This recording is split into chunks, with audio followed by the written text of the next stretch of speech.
গতকাল আমার বাবা ইন্তেকাল করছেন। পূর্বে জীবিত থাকা অবস্থায় আমার বাবা ওসিয়ত করছিলেন যে আমার মরার পরে তুমি দুলবাঁশি বাজাই।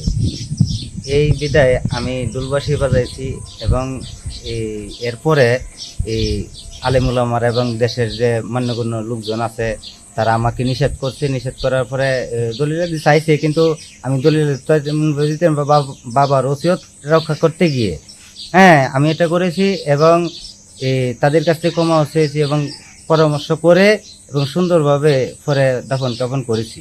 যেহেতু ভুল করে ফেলেছি, এটা তো আর এখন বললে তো আর ফিরত আসবে না। তবে দেশবাসী আপনারা সবাই ক্ষমা সুন্দর দৃষ্টিতে দেখবেন।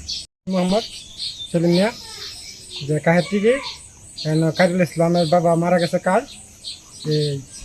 উনা ওসিয়ত করে গেছে যে বাজনা বাজাইবার লাগি মারার পরে যে আমরা বাধা দিছি, পরে তো উনি ছেলে মানছে, বাধা মানছে আর করে নাই।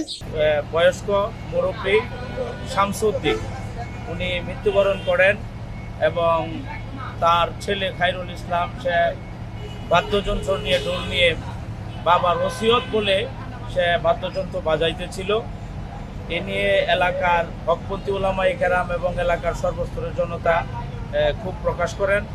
এলাকার যুবকরা আমার কাছে আসার পর আমি এবং এলাকার সর্বস্তরের তৌহিদি জনতাকে সঙ্গে নিয়ে ওনাদের মাইয়াতের বাড়িতে যাই। যাওয়ার পর ওনাদেরকে বললাম, যেটা তো আমাদের ইসলাম ধর্মে নেই, শরীয়তে নেই, এরকম শরীয়ত বিরোধী কাজ।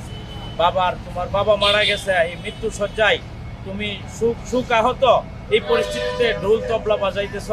তখন সে আমাদের কাছে ভুল স্বীকার করে। গতকাল 3টায় জানাজার ছিল, পরে আমরা সামাজিকভাবে পড়ছি, সে ক্ষমা চেয়েছে, ভুল স্বীকার করেছে, ভবিষ্যতে আর এরকম করবে না। এবং জানাজার মাঠে এসেও বিষয়টা পরে আমরা পুনরালোচনার পর সে বলল যে ধর্মীয় বিষয়ে আলেম উলামারা সিদ্ধান্ত দিবেন। এই বিষয়টা আমাদের জানা ছিল না। তার বাবার ওসিয়ত ছিল নাকি, তারা হয়তো রেজবিয়া দরবার শরীফের একটা অনুসারী ছিলেন, এই হিসাবে তারা করেছেন, কিন্তু তারা এটা কোরআন হাদিস বিরোধীতে এটা তাদের জানা ছিল না। কাহেতের টেকি এলাকায় শামসুদ্দিন নামে ওনার প্রায় 100 বছর বয়স ছিল।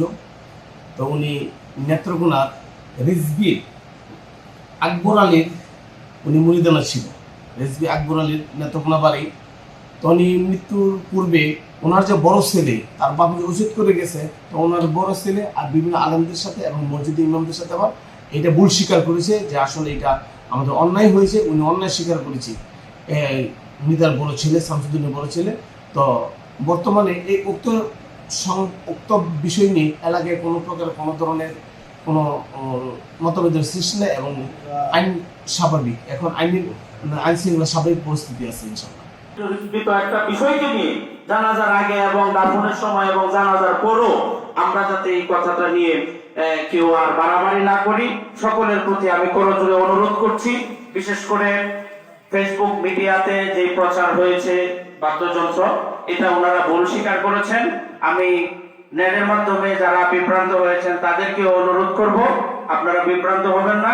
আমাদের এলাকা ঐক্যবদ্ধ আহলে সুন্নাত ওয়াল জামাতের উপর, এবং আমাদের এলাকাতে সামনে ইনশাআল্লাহ আমরা শপথ করতেছি এরকম বেদাত কোনো কাজ হবে না বলে। আপনারা কি করেন? ইনশাআল্লাহ রাজি আছেন না? আল্লাহ তাআলা আপনাকে আমাকে আমাদের সকলকে কবুল করুন, সবাই বলেন আমিন।